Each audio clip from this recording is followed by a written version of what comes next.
চিল্লাই কথা বলতে হবে। ভয় আছে? ভয় আছে? কিসের ভয়? কারণ হারামখোররা সব পালাইছে। কথা বলে ঠিকই না? কিছু হারামখোর এখনো বাংলার জমিনে আছে যারা বিভিন্ন জায়গায় ফিতনা ফাসাদ বাঁধাচ্ছে। যেটা ইসকনের নাম হচ্ছে, ইসকন বাংলাদেশে খালি হিন্দু না, খালি অন্য দেশে না, বাংলাদেশের মুসলমানরা এখন ইসকনের সদস্য। কথা বলে ঠিকই না? যারা ইসকনের সদস্য, যেই মুসলমান ওটা মুসলমান না, ওটা পশু চেয়ে খারাপ হয়ে গেছে, জঘন্য, ও জাহান্নামের কীট। কথা বলেন ঠিকই না?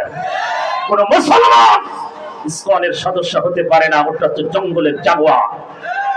কথা বলতে হবে। খেলা হবে। কি হবে? খেলা হবে। আমরা তো খেলতে চাই, কিন্তু প্লেয়ার তো একটা খুঁজে পাচ্ছে। কারণ ওই দলের ভিতরে দুইজন, একজন অলি ছিল আর একজন দরবেশ ছিল। ওই হারামখোরের ভিতরে একজন অলি আর একজন দরবেশ। যিনি অলি ছিলেন উনি 70 থেকে 80 রাকাত তাহাজ্জুদ পড়তো, ফরজ পড়তো না, তাহাজ্জুদ পড়তো। আর একজন দরবেশ ছিলেন, সাদা দাড়ি, সাদা চুল, সাদা টুপি, হাজার হাজার কোটি টাকা ব্যাংকে লুটপাট করে নারীদের সাথে অকাম কুকামের পরকীয়া প্রেমে আবদ্ধ হয়ে যেগুলো যা ইসলামে হারাম সেগুলোর সাথে সব জড়িত।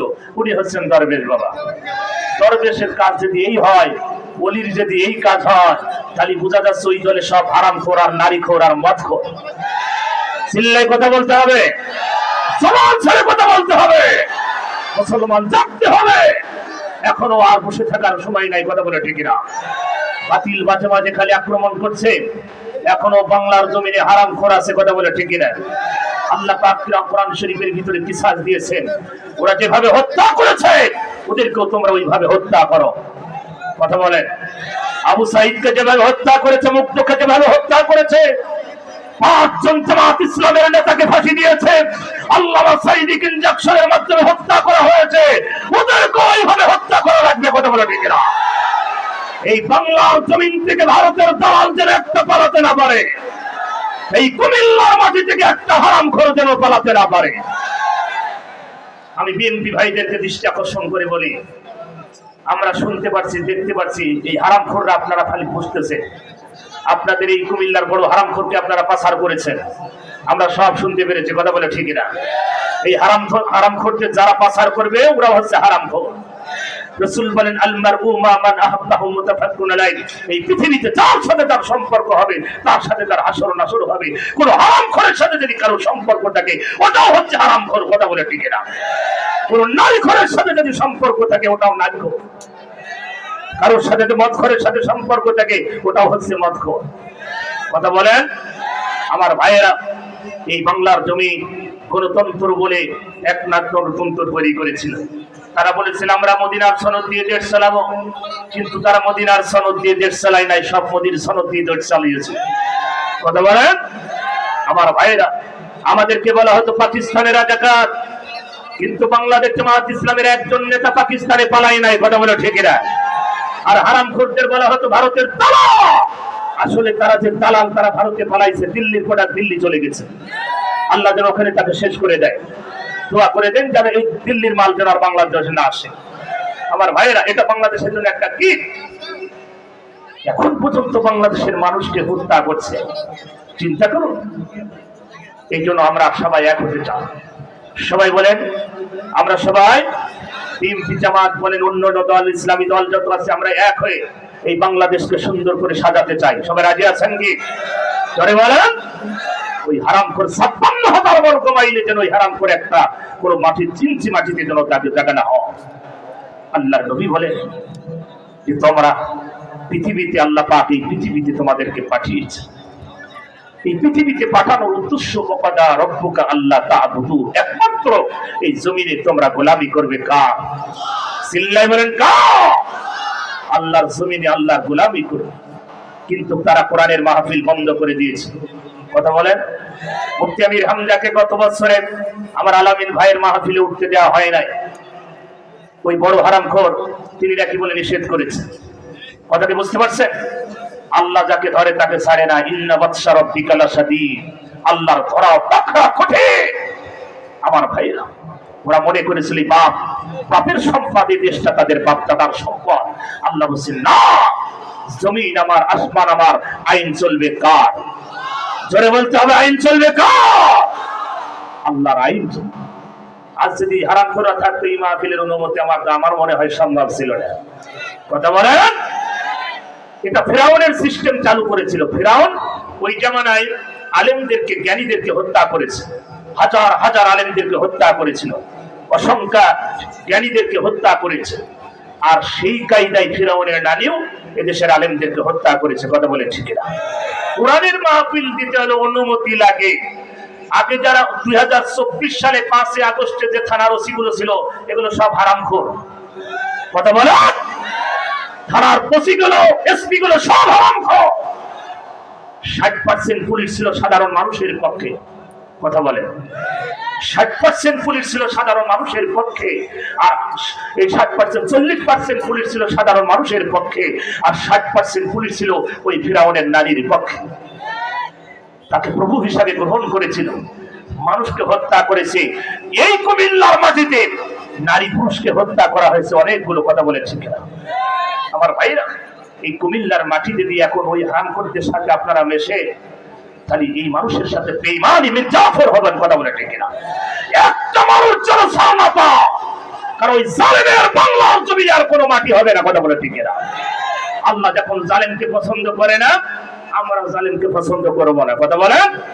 আল্লাহ রাব্বুল আলামিন বলেন, ও নবী, এই পৃথিবীতে কোরআন নাযিল করেছি, এই পৃথিবীতে কোরআন নাযিল করলাম, গোটা পৃথিবীতে কোরআন নাযিল করেছি। কোরআন যারা মেনে নেবে আর কোরআন অনুযায়ী যারা জীবন চালাবে, ওগো নবী, তাদের দুনিয়ায় কোনো ভয় থাকবে না, কোনো চিন্তা থাকবে না। আল্লাহ পাক বললেন, ফালাহুম আজরুহুম ইনদা রাব্বিহিম, আমার পক্ষ থেকে তাদের জন্য পুরস্কার যাবে। জোরে বলুন সুবহানাল্লাহ। কুমিল্লাবাসী কান দিয়ে শরীফ, আল্লাহ রাব্বুল আলামিন এই কোরআন শরীফ নাযিল করলেন। আর এটা সেই মাদ্রাসা, এটা হইয়া স্বতন্ত্র ইবতিদায়ী মাদ্রাসা। এই মাদ্রাসা আমার ভাইয়েরা, নবীর ঘর আর আল্লাহর ঘর মসজিদ, দুইটা প্রতিষ্ঠানের উদ্যোগের আজকের এই মাহফিল। নবী বলেন, আলেম হতে পারো না, আলেমের বাবা হোক, আলেম হতে পারো না, আলেমের দাদা হোক, আলেম হতে পারো না, আলেমের শ্বশুর হোক, হাফেজ হতে পারো না, হাফেজের বাবা হোক, হাফেজ হতে পারো না, হাফেজের দাদা হও, শ্বশুর হও, নানা হও, কপাল খুলে দিবেন কে? আরো জোরে বলেন কে? আল্লাহ পাক বলছেন, ওগো নবী, যারা আমার দিন মেনেছে আর আমার কোরআন মেনে নিয়েছে, ওদের কোনো ভয় নাই, কোনো চিন্তা নাই, কোনো টেনশন নাই। আমার ভাইয়েরা, এটা একটা মাদ্রাসা, একটা সন্তান হাফেজ হবে, একটা সন্তান আলেম হবে, কপাল খুলে দিবেন কে? আরো জোরে বলেন কে? ভাইরা আমার, পৃথিবীতে রাসূল বলেন, মানুষ মৃত্যুবরণ করার পরে তার সব আমলের দরজা বন্ধ হয়ে যায়, কিছু আমল চালু থাকে, সেটা সাদাকাতুল জারিয়া। তার ভিতরে শ্রেষ্ঠ সাদাকাত হচ্ছে পৃথিবীতে শ্রেষ্ঠ। আমার ভাইয়েরা, নেককার একটা সন্তান, এই পৃথিবীতে যার নেককার সন্তান, তার জন্য আমার আল্লাহর আরশ পর্যন্ত খুলে যাবে। জোরে বলেন কথা ঠিক কিনা? নেককার সন্তান, পৃথিবীতে এমন সন্তান রেখে গেছে, যেই সন্তানের কারণে বাবার মুখে প্রসাব করছে। কথা বলে ঠিক কিনা? হ্যাঁ, একটা মানুষকে প্রতিষ্ঠা করার জন্য এই বাংলাদেশে 10,000 মূর্তি তৈরি হয়েছে, 4,000 কোটি টাকা ব্যয় করেছে। কত হাজার কোটি? আচ্ছা, এই মানুষ তিনি কেমন ছিলেন? আমরা তো ইতিহাস পড়েছি, আমরা তো চোখে দেখি না। এই জন্য আমরা বলি, সেই মানুষটি দেশের জন্য যাই কিছু করেছেন, আমরা তার জন্য আমাদের ভালোবাসা ছিল। কিন্তু তার মেয়েটি যা কাজ করেছে, দেশে মূর্তি তৈরি করে, আমার ভাইয়ের আল্লাহর কসম, এই পৃথিবীতে শিরক চালু করেছে। কথা বলে ঠিক কিনা? আর শিরকের গুনাহ আমার আল্লাহ মাফ করবে। সম্মানিত ভাইয়েরা, আমার সময় নেই, কারণ আমার সময় খুব, হুজুর চলে আসবে অল্প সময়। এটা রাসূলের ঘর, মাদ্রাসা, সন্তানকে হাফেজ বানান, আলেম বানান, কপাল খুলে দেবেন কে? আমার ভাইরা, প্রতি বছরই দেখতে পাচ্ছি হাফেজ ছাত্র বাংলাদেশ সারা বিশ্বকে পেছনে ফেলে আমার দেশের সারা সন্তানগুলো কোরআন প্রতিযোগিতায় ফার্স্ট হচ্ছে। কথা বলেন আমার ভাই, আলেমদেরকে দেশের সম্মান ভালোবাসা দিতে পারে না, কারণ জালেমের কারাগারে এই বাংলাদেশটি বন্দী ছিল, আয়না ঘরে গোটা বাংলাদেশ জালেম। আর একটি মাহফিল দিতে হলে অনুমতির সিস্টেম চালু ছিল। গ্রামের member, chairman, OC, DC, SP, তারপরে এমপি, মন্ত্রী, হারামখোর, গাঁজাখোর, নারীখোর, মদখোর, টায়ারখোর, এইসব খোরের কাছে যাওয়া লাগতো, কথা বলে ঠিক কিনা? আমার ভাইয়ের, আপনাদের এই যে লাকসামের পাশে একজন চেয়ারম্যান ছিল, ও বাটপার, হারামখোর তো আগেই পালাইছে। কি পালাইছে না? হ্যাঁ, ওকে জিন্দা কবর দিয়া ফরজ। কারণ এইসব হারামখোররা ইসলামের সবচেয়ে বেশি ক্ষতি করেছে, কথা বলে ঠিক কিনা? আর বেশি ক্ষতি করেছে উলামা লীগ। কারা? উলামা লীগ। এটা হচ্ছে পাকা হারামখোর, একে টাটকা হারামখোর। এটা সরকারের পাঁচটা গোলাম। আপনি একজন আলেম হয়ে কিভাবে সরকারের পা চাটলেন? ইকামতের দিন কায়েমের সবচেয়ে বেশি নষ্ট করেছে এই উলামা লীগ। তার ভিতরে ছিল ফরিদউদ্দিন মাসুদ, মুফতি ফয়জুল্লাহ আর কাফেরউদ্দিন সরকার। কি কফিলউদ্দিন ভুললে ভুল হবে, কাফেরউদ্দিন সরকার। এগুলো সরকারের পাঁচটা গোলাম। আল্লাহ নবী, বিশ্ব নবী মক্কা বিজয় হয়ে গেল। নবী আমার একটু উচ্চ জায়গায় দাঁড়িয়ে মক্কাবাসীকে ডেকে বললেন, আমি সাধারণ ক্ষমা করে দিলাম মক্কাবাসী। কাফেররা দৌড়াদৌড়ি শুরু হয়ে গেল। সাধারণ ছোট ছোট কাফেররা লাফালাফি শুরু করলো, আর বড় বড় কাফেররা পালাবা শুরু হয়ে গেল। কারণ বড় বড় কাফের জানেন, আমরা যা মুহাম্মদের প্রতি যে অত্যাচার নির্যাতন করেছি, আমাদের কোনো ক্ষমা হবে না, মাফ হবে না। কিন্তু নবী আমার সাধারণ ক্ষমা করলেন। ছোট ছোট কাফেররা আনন্দ উল্লাস শুরু হয়ে গেল। কিতাবের ভিতরে আছে, বিশ্বনবী সাধারণ ক্ষমা করলেন, কাফেরদের ভিতরে শুরু হয়ে গেল আবু জেহেলের সন্তান, আবু সুফিয়ানের সন্তানেরা, তারা বিদেশ পালানো শুরু হয়ে গেল। তার ভিতরে সবচেয়ে আরেকজন নিকৃষ্ট ছিল ইবনে কিতাল। এই মানুষটা আল্লাহর নবীকে এত কষ্ট দিয়েছে। আমার নবী যেখানে কোরআন প্রচার করতে যেতেন, ভালো কাজ করতেন, ওই জায়গায় ইবনে কিতাল সুন্দরী সুন্দরী নারীদেরকে নিয়ে যে সেখানে কনসার্ট তৈরি করত, যাতে মানুষগুলো কনভার্ট হয়ে ওই খারাপ কাজে লিপ্ত হবে, মুহাম্মদের কোরআন শুনবে না। এটাই তার টার্গেট ছিল, এটাই মিশন ছিল। আল্লাহর নবীকে সবচেয়ে বেশি কষ্ট দিয়েছিল ইবনে কিতাল। আল্লাহর নবী মাঝে মাঝে ইবনে কিতালের জন্য বদদুয়া মুখ দিয়ে বাইর হয়ে যেত। আমার ভাইয়েরা, সেই ইবনে কিতাল যখন শুনলেন আল্লাহর নবী সাধারণ ক্ষমা করে দিয়েছে, কিন্তু রাসূল টান দিয়েছেন কিছু লোকের কোনো ক্ষমা হবে না, এই শব্দ শোনার পরে ইবনে কিতালের লাফালাফি শুরু হয়ে গেল। ইবনে কিতাল জানে, আমি যে মুহাম্মদ সাল্লাল্লাহু আলাইহি সাল্লামকে এটাই কষ্ট দিয়েছি, আমার কোনো ক্ষমা হবে না, কোনো মাফ হবে না। সেই চিন্তা করলেন, তাড়াতাড়ি কাবা শরীফের ভিতরে চলে গেলেন। কাবার গিলাফটা ধরে কান্নার আওয়াজ শুরু হয়ে গেল। আল্লাহর নবী, বিশ্ব নবী এই ঘোষণা দেওয়ার পরে সাহাবারা বললেন, ইয়া রাসূলুল্লাহ, ইয়া হাবিবাল্লাহ, আপনি কিছু মানুষের ক্ষমা করবেন না? কোথাও আছে 12 জন, কোথাও আছে 14 জন, কোথাও আছে 16 জন, কোথাও আছে 9 জন। আমার ভাইয়েরা, আল্লাহ রাসূল ওই জামানায় যদি 12 জনকে ক্ষমা না করেন, আমার সম্মানিত ভাইয়েরা, আমার আল্লাহ নবী ওই জামানায় যদি 12 জন ক্ষমা না করে, ও কুমিল্লাবাসী, এই জামানায় কোন 24 জনের ক্ষমা হবে না। সরে বলেন কথা ঠিক না?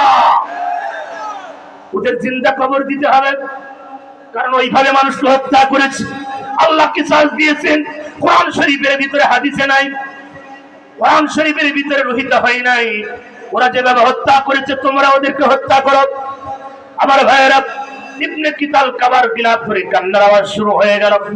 সাহাবারা বললেন, ওগো নবী, ইবনে কিতাল কাবার গিলাফ ধরে হাউমাউ করে কাঁদতেছে, কি করতে পারি? আল্লাহর নবী বললেন, সাহাবারা তোমরা শোনো, ইবনে কিতাল আমাকে এত কষ্ট দিয়েছে, আমি সইতে পারি নাই। ইবনে কিতাল কাবার গিলাফ তো ধরে থাক, কাবা শরীফের ভিতরে যদি সিজদায় পড়ে থাকে, ওকে ওই জায়গায় হত্যা করে ফেলো। আল্লাহু আকবার। আমার ভাইয়েরা, এই জন্য আমি বলি, বর্তমান জালেম হারামখোরেরা এই বাংলাদেশের মানুষকে হত্যার রাজনীতি করেছিল, কথা বলে ঠিক না? 57 জন সেনা রক্ত খেয়েছে, হাজার হাজার হেফাজতের রক্ত খেয়েছে, আল্লামা সাঈদী রক্ত খেয়েছে, এদেশের হাজার হাজার তরুণ ছাত্রদের রক্ত খেয়েছে, মানুষকে গুম খুন করেছে, হত্যা করেছে। তারপরে ওদের রক্তের পিপাসা যায় নাই, বলেছে প্রয়োজন হলে ফায়ার দিতে থাকো, ক্ষমতা থাকতে হবে। আল্লাহ পাক বলেন, না না না, এটা সম্ভব না। আমার বান্দাকে হত্যা করে ক্ষমতায় থাকবে ভারতের দালালেরা, আমার আল্লাহ সেটা পছন্দ করে না। ও কুমিল্লাবাসী, এই জন্য আল্লাহর প্রতি ঈমান আনতে হবে।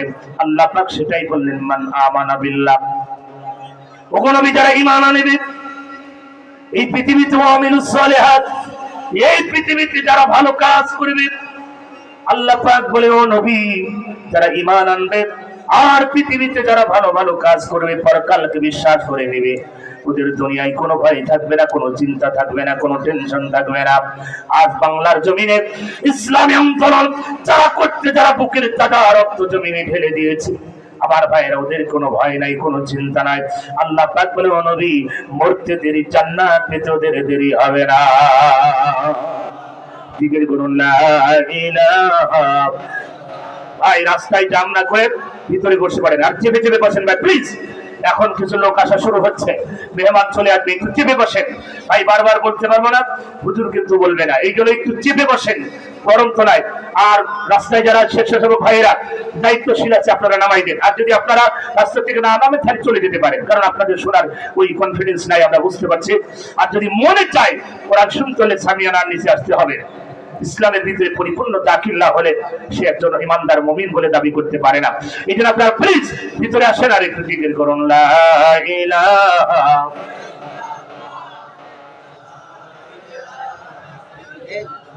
লা ইলাহা। কোন জমিনের মাটি আমার হবে গোরস্থান, কাদের চোখের জলে আমি, কাদের চোখের জলে আমি পাব পরিত্রাণ। কোন জমিনের মাটি আমার হবে গোরস্থান, কারা আমায় গোসল দিবে, কে আনিবে কাফন, কারা আমার পাশে বসে করে দিবে দাফন, কারা আমার পাশে বসে, কারা আমার পাশে বসে শোনাবে কোরআন। কোন জমিনের মাটি আমার হবে গোরস্থান, কোন জমিনের মাটি আমার হবে গোরস্থান। করে বলেন মারহাবা। সম্মানিত ভাইয়েরা আমার, এই পৃথিবীতে কেউ কারণ নাই বাবার কবরে সন্তান যাবে না, সন্তানের কবরে বাবা যাবে না, মায়ের কবরে মেয়ে যাবে না, মেয়ের কবরে মা যাবে না, নেতার কবরে কর্মী যাবে না, কর্মীর কবরে নেতা যাবে না। পৃথিবীতে কেউ কারোর কবরে যাবে না। আপনার কবরে যাবে আপনার আমল। আমল আছে জান্নাত আছে, আমল নাই জান্নাত নাই। কথা বলেন ঠিক কিনা? কুমিল্লাবাসী কান্দিয়া শরীফ এটা একটা মাদ্রাসা। আপনার সন্তানকে হাফেজ বানানো, আলেম বানান, কপাল খুলে দিবেন। চিল্লায় বলেন কে? জোরে বলেন কে? একজন হাফেজের সম্মান আমার আল্লাহ কেমন দিবে? সময় নেই বাজান, না হলে আর একটু বেশি কথা বলতাম। সামনে থামতি কামিল মাদ্রাসার পাশে মাহফিল আছে, ওই দিনকে একটু আগে আগে যাবেন বাজান। সম্মানিত ভাইয়ের আমার, হাফেজ একজন সম্মান, একজন আলেমের সম্মান আমার আল্লাহ কেমন দিবে? জান্নাতের ভিতরে সবচেয়ে বড় বড় ফ্ল্যাট বাড়ি, উঁচা উঁচা বাড়িগুলো সব হাফেজ এবং আলেমদের বরাদ্দ হবে। আমার ভাইয়েরা, দুনিয়ার এই 10তলা 20তলা ফ্ল্যাট থেকে মাথা ঘুরে যান, আর আল্লাহর জান্নাতের ভিতরে সবচেয়ে বড় বড় ফ্ল্যাট বাড়ি হাফেজদের জন্য, আলেমদের জন্য বরাদ্দ হবে। জোরে বলুন সুবহানাল্লাহ। আমার ভাইয়েরা, ও কুমিল্লার ভাইদেরকে বলি, এই পৃথিবীতে কেউ কারণ নাই বাবার কবরে সন্তান যাবে না, সন্তানের কবরে বাবা যাবে না, মায়ের কবরে মা মেয়ে যাবে না, মেয়ের কবরে মা যাবে না, স্বামীর কবরে স্ত্রী যাবে না। সেই স্ত্রীর জন্য আপনি দুনিয়া বাংলাদেশ ছেড়ে বিদেশ পাড়ি দিচ্ছেন, স্ত্রীর মুখে খুশি করার জন্য, স্ত্রীকে আনন্দ দেওয়ার জন্য। সেই স্ত্রী আপনি যদি মারা যান, স্ত্রী তাড়াতাড়ি প্রতিবেশীকে ডেকে বলবেন, কই তোমরা কই, আমার স্বামী মারা গেছে, তাড়াতাড়ি গরম পানি করো, নিম পাতা আনো।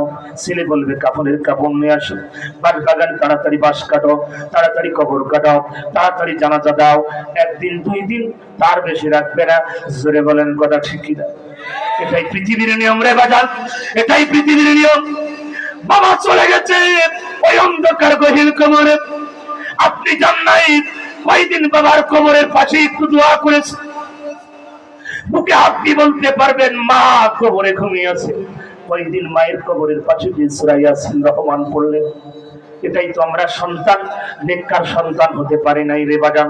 আমার সম্মানিত ভাইয়ার আমার, এই জন্য আমি আপনাদেরকে বলি, আল্লাহ নবী বলেন মানুষ মৃত্যুবরণ করার পরে তার সব আমলের দরজা বন্ধ হয়ে যায়, কিছু আমল চালু থাকে, সেটা সাদাকাতুল জারিয়া, নেক সন্তান, মসজিদ মাদ্রাসা, ভালো ভালো কাজ যারা দুনিয়ায় করবে, আমার আল্লাহ রাব্বুল আলামিন সেটা সদকা হিসেবে জারি রেখে দেবে। আপনি মসজিদ তৈরি করেছেন, এই মসজিদ কিয়ামত পর্যন্ত থাকবে। আপনি আপনার বাবা মা দাদা দাদি কবরে বসে বসে সওয়াব পাবেন। আপনি মাদ্রাসা তৈরি করলেন, আপনার মা কবরে ঘুমিয়ে আছে, আপনার মা কবরে বসে বসে সওয়াব পাবে, আপনিও পাবেন। কথা বলেন ঠিক কিনা? সম্মানিত ভাইয়েরা আমার, এমন কোন সন্তান আমি পাবো না। আমি মুসাফির মানুষ, গুনাহগার হতে পারি, মুসাফির। এই হাত দিয়ে খাবার দিলাম, বারবার ধরেছি রে বাজান, দোয়া মিস্টেক হবে না। রাসূল বলেন মুসাফিরের দোয়া কবুল হয়। আমার ভাইয়েরা গুনাহগার হতে পারে, এমন আল্লাহর কোন গোলাম এই ময়দানে আমি পাবো কি? মঞ্চের সামনে বাজান দেব এই মাদ্রাসা মসজিদের জন্য এমন আল্লাহর কোন গোলাম যদি থেকে থাকেন, হুজুর আমি 50,000 টাকা এই মসজিদ মাদ্রাসায় দিয়ে দেব, এই মাহফিল জন্য অনেক খরচ বাজান, এমন কোন আল্লাহর গোলাম যদি থেকে থাকেন, একটু দ্রুত নেককার সন্তান হিসেবে দুনিয়ায় টাকা পয়সা কবরে যাবে না।